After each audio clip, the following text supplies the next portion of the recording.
Hi guys, how are you today? Welcome back to another video. Today I'm with Forrest Stevens.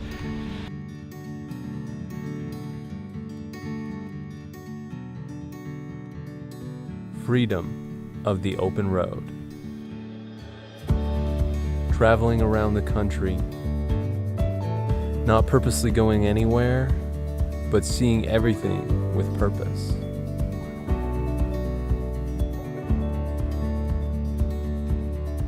It's a dream for so many. Your headlights being the only thing giving you direction.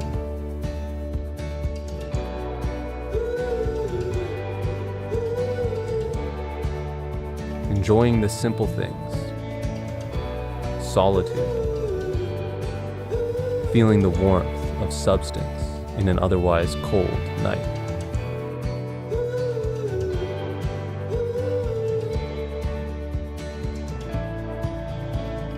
Travel helps figure out who you are, even if you weren't wondering. Even if you forgot who you want to be. What's up, everybody? Forrest Stevens is quite an inspirational character that I've met. Thank you. In Victoria. The reason why is because Forrest Stevens has basically been able to create a really positive social impact during his journey that he's been on since 11 years old, and now finds himself in a position to pitch a documentary to Netflix.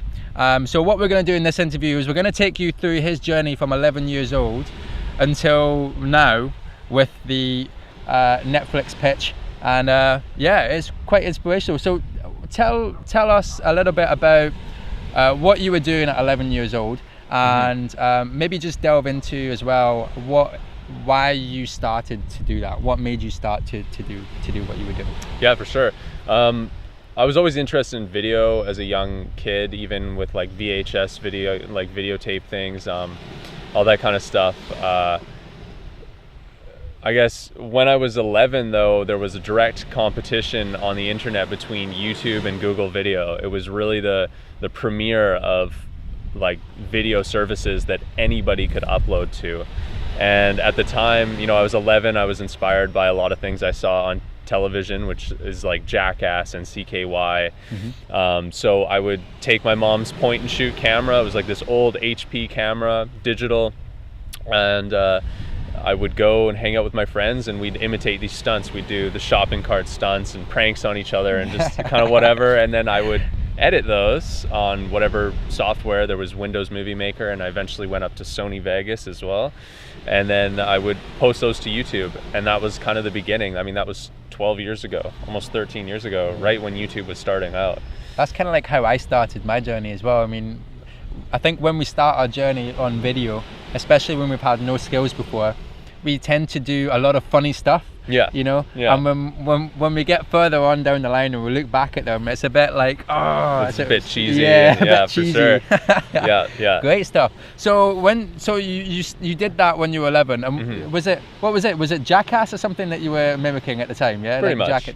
Yeah. Perfect. Yeah. We had our own name. It was RCF, and we did all sorts of different stunts, jumping off roofs, amazing, pranking teachers, all that kind of stuff. I don't know. That's amazing. So like, what made you go from doing those kind of things to realizing that you have got a real good opportunity to really do something useful with video and to basically make a positive impact in the community? What shifted your focus? How did you manage to go onto that? Well, I think it was just developing as a teenager and then into early adulthood. There was just lots of things I was realizing, lots of experiences I was having, and lots of skills that I was learning. Like I went from making Jackass videos to then making music, and then having to make music videos. And music videos, they've got to be a lot more complicated. They have storylines. They're not just skits or something like that. You know, they have a little bit of story. So the editing process was more complicated. So I was learning more. And then I went traveling. I hitchhiked to Nova Scotia and back. Oh yeah. So that's a total of at least 12,000 kilometers hitchhiking.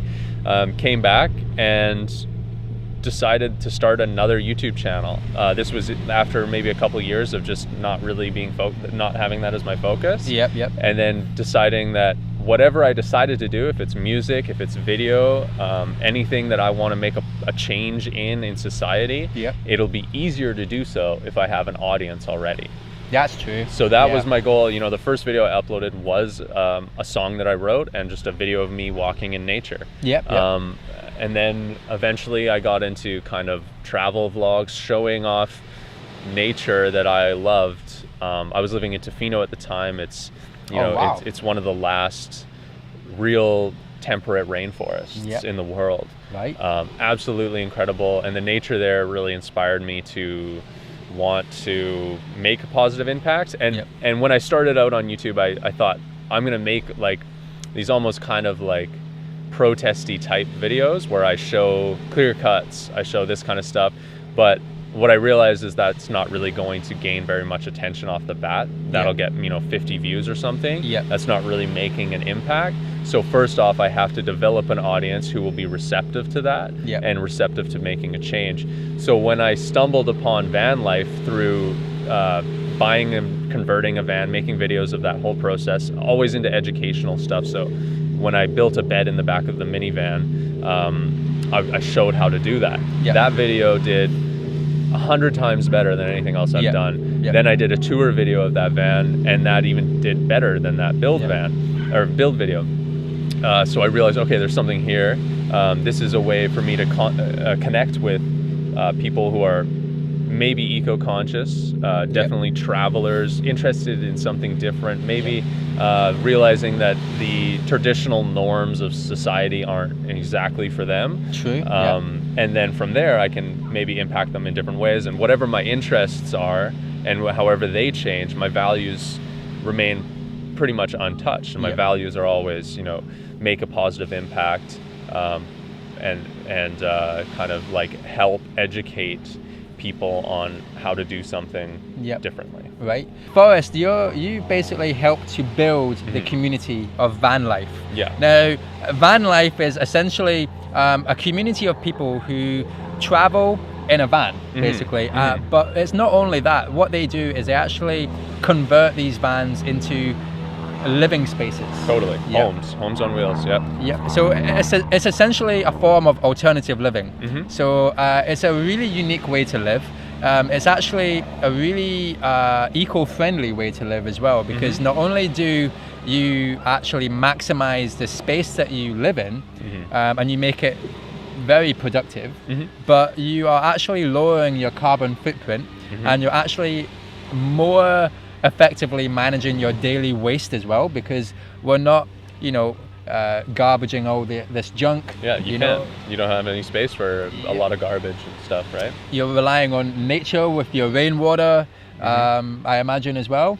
Possibly, some people, they definitely implement a lot of water saving techniques, because it doesn't make sense to go fill up water every other day when you could maybe, if you figure out a different way to do dishes, if you wash a little bit less of your hair and all that kind of stuff, it's less trips to fill up water. It's maybe less expensive. A lot of van life, even if people aren't interested in being environmentally friendly, if they live in a van, just because of financial reasons, those financial reasons allow them to be environmentally friendly. Yes. Because you're, just by saving costs, you're saving the world in a lot of ways. Even if that's the motive, it still has that effect. And you're essentially living beneath your means, and not going too far beyond them. If you're like, okay, great stuff. So with having said that, you've now went from building that community, helping to build that community of van life, and you've actually had quite a bit of exposure. So you've had quite a lot of media coverage with the YouTube videos that you did create, because you and your girlfriend, you actually bought a van, you converted it, and you guys went down to California. That's right. California. So they took this van that they converted into a really awesome living space. And took, how long did you travel for? 4 months. 4 months. Yeah. So 4 months down Living in to a van California. With my girlfriend and our cat. We Yep. lived in a van for 4 months. Amazing. 2 months in the winter here up in Canada, Yep. and 2 months down in the beautiful sun of California. How did you find the winter? It was difficult. Yeah, Yeah. it's very hard. We weren't fully equipped for it. We didn't, a lot of people put a wood stove in their van. Oh, yeah. Have some sort of heating system. We had to have plugged in heating system. It wasn't optimal for it, Yeah. but that was before I educated myself a lot on the whole van life community. Yep. That was actually before I started doing a lot of tours with other people's vans. Yep. I educated myself so that now I'm more educated the next time I end up doing that. It's make it more of a living space. Yep. And my eventual goal, of course, is to own property, Yep. own land, and cultivate that land using permaculture techniques Yep. to build communities that are abundant for Yep. resource abundant, and Fantastic. and showcase that. So by delving into van life, I'm understanding 12-volt electricity. I'm understanding off-grid water collection, heating systems, all these unique systems that I can then use for myself. This partially it's all selfish because I'm trying to educate myself, but through doing so, I educate everybody else. You too, have- and that's yeah. that's my That's fantastic. So essentially what you're doing is you're wanting to create and build a community by owning land so that you can continue to grow the community and you can show everyone How to do it. How to do it. Yeah, because That's I find it's a common thing that I come across with people that have that common idea of wanting to have community space, wanting to own land, wanting to farm, wanting to produce their own stuff, become self-reliant. Yeah. I know a lot of people that are interested in that idea. Yeah. But throughout history, there's been a lot of problems with eco-villages and intentional communities. There's been a lot of corruption, all that kind of stuff. Yeah. Because there's people, they have to create their own kind of governance within those Yes. communities. So my goal is to show people how to do it properly and not do it and not make the same mistakes as in the past. Yep. And create abundance and live more within nature and more within the world's needs. Yes. You know? That's actually, yeah. And means as well. Yeah. So we definitely need more people like yourself, Forrest. Definitely need more people. There's quite a few people out there, and, Yeah. and that's kind of what the goal is to link all those people, and through the internet you can do that, and Yes. through communicating with everybody, people in van life, super open to that idea. I also reach out to people living off grid and already kind of doing that in Yep. some respect, and I can communicate with those people, take concepts that they're using and working with, and translate it to my life and my eventual goals. And that's the thing about permaculture that people don't commonly think of, is that it's very scientific in the way that if something doesn't work, Yep. it gets excluded. And then if there's any new evidence, if there's a new technology, Yep. it's implemented and used and they see if it works. That's true. So it's a very scientific way of approaching the problems of traditional agriculture. Yep. And like cityscapes, everything, and psychology, everything can be worked through in a permaculture Fantastic. technique. So good. And from this Yeah. community that you've built, you've actually, and because of the media coverage, you've actually managed to now quit your full-time job Yeah. and make YouTube your sole focus. For sure. And that was another selfish goal of mine, for sure, is to not work for somebody else. I've never been able to do that. I think the longest job I've ever had, and my last job that I've ever had, was 8 months. It's the longest job I've ever had in my entire life. Yeah. After about 6 months, I start getting extremely restless. Right. I either have to, and then I end up going traveling and blowing all my money. But this time I was so focused. I had my side hustle of my YouTube, and it was doing extremely well. Yep. It eventually reached a point where I was making half as much on my YouTube as I was working a full-time job. And then eventually, it was making more, and I was like, okay, well, now it's time to, well, first off, I was saving. When I was making half as much, all that money was going to savings, because with the eventual goal of quitting my job and being able to focus on this full time, I ended up finishing a documentary, a full-length, 45-minute feature-length documentary that I'm pitching to Netflix about van life. So you're essentially making the documentary for Netflix about van life. Yes. Yeah, and about all the benefits that it brings with it for Well, people. Or? I know. I'm talking about the movie of the documentary title is called "The Reality of Van Life." Okay. Yeah. So it's a look at van life. I interview people that are living in a van, but it's also really talking about social media and the effects of social media on a community like this. So that's why it's called van life, not just van life. Right. Okay. So it really goes into, is van life being over glamorized, over romanticized on social media? Are people getting false hopes jumping into this lifestyle? What is the reality of it? What are the actual challenges of it? Why are people doing this? You know, the viewers are able to form their own opinion throughout the documentary. That's my goal. But throughout it, if you're watching it, you're thinking, okay, well, there's all these challenges. Why do people end up doing this? And eventually it answers that with everybody that I interviewed that lives in a van saying, the reason we did this is because freedom. And it's such a commonality between these types of people that are living this lifestyle, is that they truly value having freedom in their life. Right. And then after that, I start getting a little bit comedic in the documentary and start showcasing and trying to make myself Instagram famous for van life. Okay. Even though I don't own a van. I think I've seen one of your pictures. We're holding a... Make me Instagram famous. Yes. And then the van's on fire in the background. Yeah. So yeah, that's kind of gets very comedic.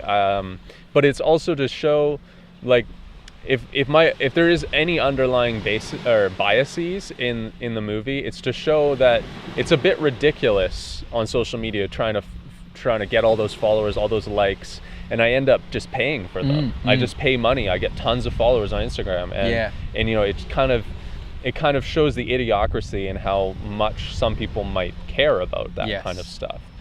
So it goes from showing a very niche community of van life to a very broad subject that we all deal with subconsciously or consciously every single day, which is reaching into our phones, going into social media, looking at everybody else, maybe getting not stoked on life because other people are doing this awesome stuff, and then realizing what I show you is realizing that that's just a facade. That's just one picture out of their day. They do everything else that everybody else does every single day. Exactly. So my documentary covers, you know, that, and then goes broad into that. Fantastic. Yeah. I think it's for anyone watching. I think this life, from going from 11 years old as an amateur filmmaker and aspiring filmmaker, if you like, to now basically helping to build a community of people who want to have freedom, they want to experience freedom, they want to be able to be better human beings by looking after the planet, being more environmentally responsible and having a better social impact in the communities.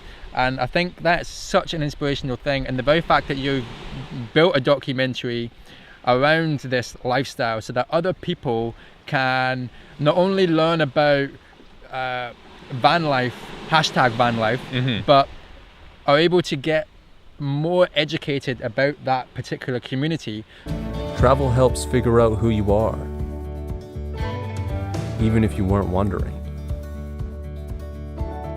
Even if you forgot who you want to be.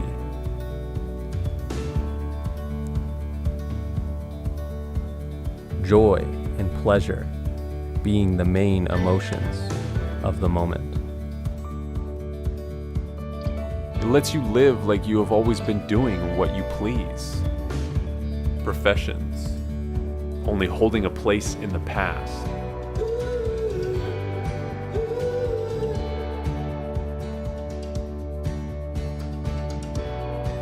What is it that you want to do? What is it that you have never done? What is it that thrills and scares you, that puts you so close to the edge of your seat that you either have to stand or you fall?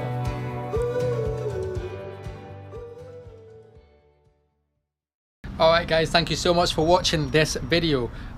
The links are in the description of this video if you want to go and follow Forrest Stevens and keep up to date with all of his projects. Also, the link to the video Freedom on the Open Road is in the description as well. So that video is actually a teaser for his full-length feature documentary that he is pitching to Netflix. So I will post the full length documentary in the description of this video and on my Facebook page when he releases it, so you can see the full length documentary. So again, thank you very much for watching, and a big thank you to Forrest for letting me interview him. I wish you all the best in your future projects, so thank you very much. And to my subscribers, I will see you again in the next video.